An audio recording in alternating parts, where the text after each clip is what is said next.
प्रणाम आप सबके। बहुत ही पुराना गाना लेकर आई बनी, जबकि उम्मीद बाकी यूट्यूब फेसबुक पर कहीं मिलत नहीं है, सोशल मीडिया पर सोचती हैं आप सबके साथ शेयर कर दी। तो जय छठ माता की। शुरू करें, तुम थोड़ा साथ दे देना, ठीक है? आजा बच्चा, आजा, बैठ जा, आजा, बैठ बैठ बैठ। नदिया के तीरे तीरे बोलो मेराई, नदिया के तीरे तीरे बोलो मेराई, राजा जी के मिरिगा चरिया चरी जाई, हे छठी माता राजा जी के मिरिगा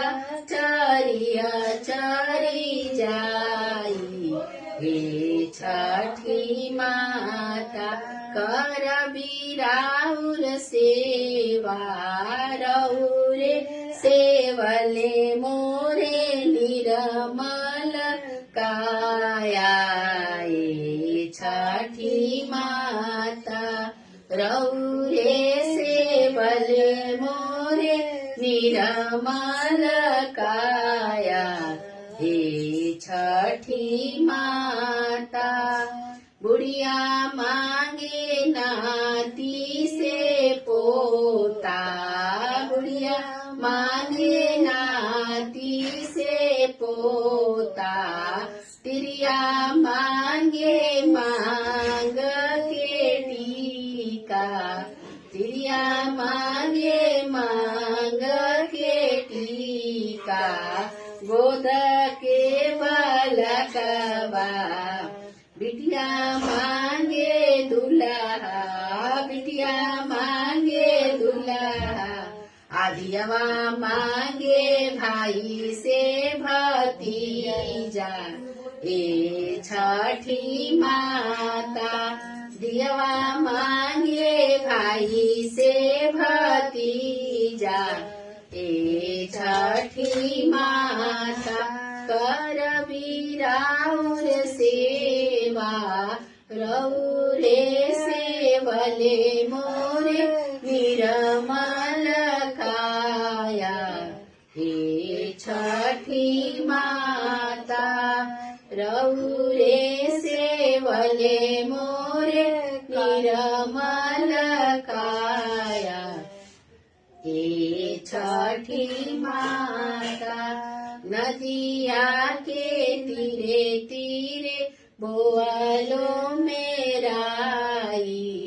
नदिया के तीरे तीरे बोलो मेराई,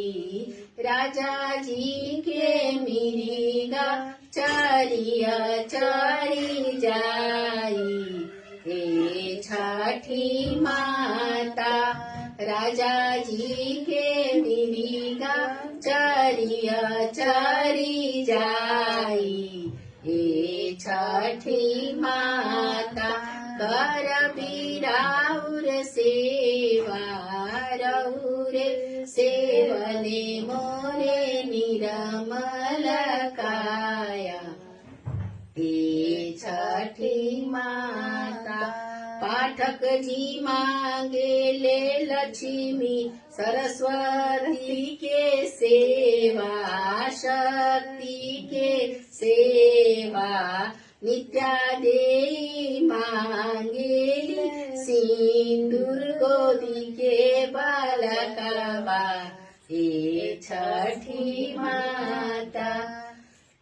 कर बिराउर सेवा रौरे सेवले मोरे निर्मल काया, हे छठी माता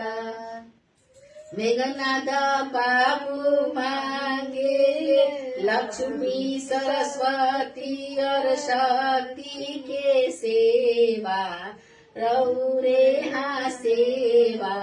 हे छठी माता संगीता रानी मांगेली माथ के सिंदूरवा, गोदी के बालकवा रौरे हाँ सेवा, हे छठी छठी माता करबी राउर सेवा रौरे सेवले मोरे निर्मल काया ए छठी माता। सबकी अपन कृपा बरसैले रखी छठी माता, अपन समृद्धि दिन जीवन में बार बार दिन आवे आपके सेवा के। बहुत बहुत धन्यवाद, भूल चूक के माफी। छठ माता रानी जी की जय।